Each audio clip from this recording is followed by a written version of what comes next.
दोस्तों जैसा कि हम जानते हैं कि वेटिंग टिकट के नए रूल के अकॉर्डिंग अगर आप ट्रेन के फर्स्ट एसी वाले कोच को छोड़कर स्लीपर कोच या फिर ट्रेन के किसी भी रिजर्वेशन वाले कोच में वेटिंग टिकट के साथ पकड़े जाते हैं तो वेटिंग टिकट के नए रूल के अकॉर्डिंग अब आपको ट्रेन से नीचे उतारा जा सकता है और आपसे जुर्माना भी लिया जा सकता है। और दोस्तों इस रूल के कारण जो यात्री ट्रेन में वेटिंग टिकट के साथ ट्रैवल करते थे उनको काफ़ी बड़ा झटका लगा है। लेकिन दोस्तों मैं आपको बता दूं कि जो लोग वेटिंग टिकट लेकर ट्रेन में ट्रैवल करते हैं उन लोगों को दोबारा से एक काफ़ी बड़ा झटका लगने वाला है, क्योंकि वेटिंग टिकट को लेकर दोबारा से एक काफ़ी बड़ा बदलाव किया जा रहा है। क्योंकि दोस्तों काफ़ी लोगों के द्वारा ये बोला जा रहा था कि जब इंडियन रेलवे के द्वारा वेटिंग टिकट से ट्रेन में ट्रैवल करने को अलाउ नहीं किया जा रहा है तो फिर इंडियन रेलवे के द्वारा वेटिंग टिकट को जारी क्यों किया जाता है। तो यानी कि लोगों का ये बोलना था कि इंडियन रेलवे को वेटिंग टिकट को जारी भी नहीं करना चाहिए और इसी कारण अब वेटिंग टिकट से जुड़ा काफ़ी बड़ा अपडेट दोबारा से निकलकर सामने आ गया है।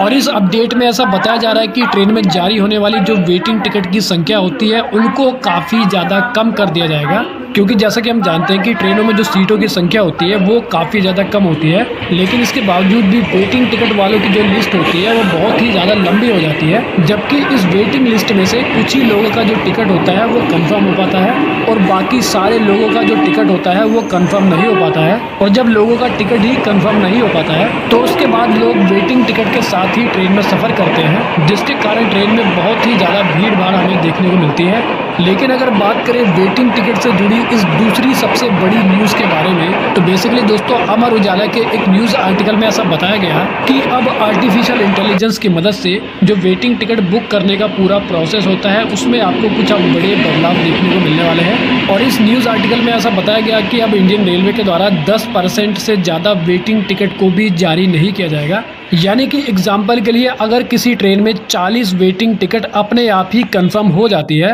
तो उस केस में अब इंडियन रेलवे के द्वारा टोटल 44 वेटिंग टिकट को ही जारी किया जाएगा और इन 44 वेटिंग टिकट में से 40 वेटिंग टिकट तो अपने आप ही कंफर्म हो जाएगी और बाकी की जो बची हुई 4 वेटिंग टिकट होगी अगर ये बाकी की 4 सीट भी कंफर्म नहीं हो पाती है तो इनकी वेटिंग टिकट को आरएसी में कन्वर्ट कर दिया जाएगा। और मैं आपको बता दूं कि जिन वेटिंग टिकट को आरएसी में कन्वर्ट किया जाता है वो यात्री आरएसी वाली टिकट के साथ भी ट्रेन में बिना किसी परेशानी के ट्रैवल कर सकते हैं। लेकिन इसी के साथ मैं आपको बता दूं कि आरएसी वाली टिकट पर आपको पूरी सीट नहीं दी जाती है, यानी कि आरएसी टिकट पर आपको अपनी जो सीट होती है वो दूसरे यात्री के साथ शेयर करनी पड़ती है। लेकिन अगर आपके पास आरएसी टिकट है तो आपको ट्रेन से नीचे नहीं उतारा जाएगा और आप बिना किसी परेशानी के अपनी यात्रा भी पूरी कर सकते हो। बेसिकली ऐसा बताया जा रहा है कि आर्टिफिशियल इंटेलिजेंस बेस्ड जो ये नया सिस्टम होने वाला है इसको लेकर रेलवे बोर्ड के द्वारा अलग अलग रेलवे से कई प्रकार के सजेशन मांगे गए हैं कि एआई यानी कि आर्टिफिशियल इंटेलिजेंस को नए रिजर्वेशन वाले सिस्टम में किस प्रकार से इस्तेमाल किया जाना चाहिए। और इसी कारण ऐसा बताया जा रहा है कि नॉर्थ ईस्टर्न रेलवे के द्वारा इस नए वेटिंग टिकट के फॉर्मूले को तैयार भी कर लिया गया है। बेसिकली इस नए सिस्टम में जो पीआरएस होता है जिसको पैसेंजर रिजर्वेशन सिस्टम बोला जाता है, तो जो ये पीआरएस सिस्टम है वो रोज खुद ब खुद कंफर्म होने वाली जो टिकट होती है उनकी टेस्टिंग करेगा और सारी खुद कंफर्म होने वाली टिकट के जारी होने के बाद इस नए सिस्टम के द्वारा किए गए टेस्ट के आधार पर 10% वेटिंग टिकट को जारी किया जाएगा। यानी कि दोस्तों एक प्रकार से इस नए सिस्टम के द्वारा पहले खुद कंफर्म हो जाने वाली टिकटों का वेट किया जाएगा और उनकी टेस्टिंग की जाएगी और जब सारी खुद कंफर्म होने वाली टिकट का डेटा इनके पास पहुंच जाएगा तो उसके बाद इस सिस्टम के द्वारा 10% वेटिंग टिकट को जारी किया जाएगा। और दोबारा मैं आपको बता दूं कि ये सब करने के लिए आर्टिफिशियल इंटेलिजेंस यानी कि एआई का इस्तेमाल किया जाएगा। लेकिन दोस्तों उसके बाद बड़ा सवाल ये होता है कि इस नए सिस्टम को लागू कब से किया जाएगा। तो मैं आपको बता दूं कि centre for reservation and information system ने नॉर्थ ईस्टर्न रेलवे के तीनों डिवीजन में पीआरएस की एक लिस्ट मांगी है। और दोस्तों ऐसा बताया जा रहा है कि नॉर्थ ईस्टर्न रेलवे के द्वारा तीनों डिवीजन के पीआरएस लोकेशन और सिस्टम की संख्या की जो रिपोर्ट है उसको भी भेज दिया गया है, क्योंकि नॉर्थ ईस्टर्न रेलवे के 196 रेलवे स्टेशनों पर पीआरएस सिस्टम काम करता है। अब दोस्तों जैसा कि हम जानते हैं कि जो सिस्टम आर्टिफिशियल इंटेलिजेंस पर बेस्ड होता है उसको काम करने के लिए काफी सारे इंफॉर्मेशन की भी जरूरत होती है और ये जो इंफॉर्मेशन है वो इन 196 रेलवे स्टेशन के पीआरएस सिस्टम के द्वारा मिल पाएगी। और दोस्तों इस नए सिस्टम की मदद से सभी यात्रियों को कंफर्म टिकट मिल पाएगा, क्योंकि जैसा कि मैंने आपको बताया कि केवल 10% ही वेटिंग टिकट को जारी किया जाएगा और इन 10% वेटिंग टिकट को भी आरएसी में कन्वर्ट कर दिया जाएगा, जिसके बाद ये सभी लोग ट्रेन में सफर कर पाएंगे बिना किसी परेशानी के। तो इस प्रकार से दोस्तों सभी यात्री को कंफर्म टिकट मिल पाएगी। यानी कि दोस्तों इस नए सिस्टम में ऐसा होने वाला है जिसकी डिमांड ट्रेन में सफर करने वाले यात्रियों की तरफ से की जा रही थी कि इंडियन रेलवे को उतनी ही वेटिंग टिकट को जारी करना चाहिए जितनी वेटिंग टिकट कंफर्म हो सके।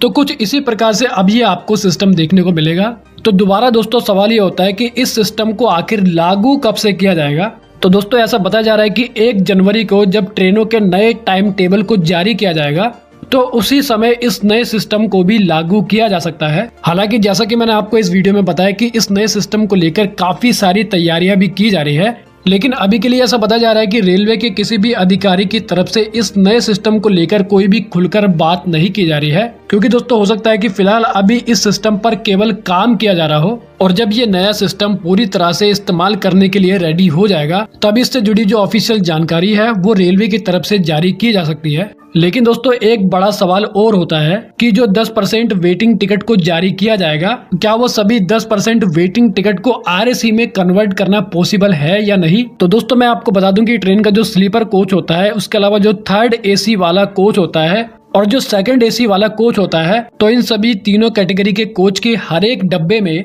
16 सीटों पर आपको RAC दी जा सकती है। तो इन सभी तीनों कैटेगरी के ट्रेन के डब्बे में आपको हर एक डब्बे में कम से कम 16 RAC वाली सीट देखने को मिलती है। और जैसा कि मैंने आपको बताया था कि जिन यात्रियों के पास RAC वाली टिकट होती है उनके लिए एक सीट पर 2 यात्रियों के लिए जगह दी जाती है। यानी कि RAC टिकट वाले 2 यात्री एक सीट पर ट्रैवल करते हैं और अगर दोनों में से किसी भी यात्री का टिकट कैंसिल या फिर अपग्रेड हो जाता है तो उस केस में दूसरे RAC वाले यात्री को पूरी सीट मिल जाती है। और जैसे कि हम जानते हैं कि टिकट को लेकर सबसे ज्यादा मारामारी हमें फेस्टिवल सीजन और गर्मियों की छुट्टियों में देखने को मिलती है, क्योंकि इन दिनों सीट कंफर्म ना होने के बाद भी सैकड़ों यात्री वेटिंग टिकट के साथ रिजर्वेशन वाले कोच में चढ़ जाते हैं और कंफर्म टिकट वाले यात्रियों के लिए वो मुसीबत बन जाते हैं। लेकिन दोस्तों जब इस नए सिस्टम के कारण वेटिंग टिकट को ही कम कर दिया जाएगा तो उसके कारण यात्रियों को वेटिंग टिकट भी नहीं मिल पाएगी और वेटिंग टिकट के बिना यात्री ट्रेन में चढ़ भी नहीं पाएंगे। और दोस्तों आप कमेंट सेक्शन में बता सकते हैं कि इंडियन रेलवे को क्या इस प्रकार का नया सिस्टम लागू करना चाहिए या नहीं,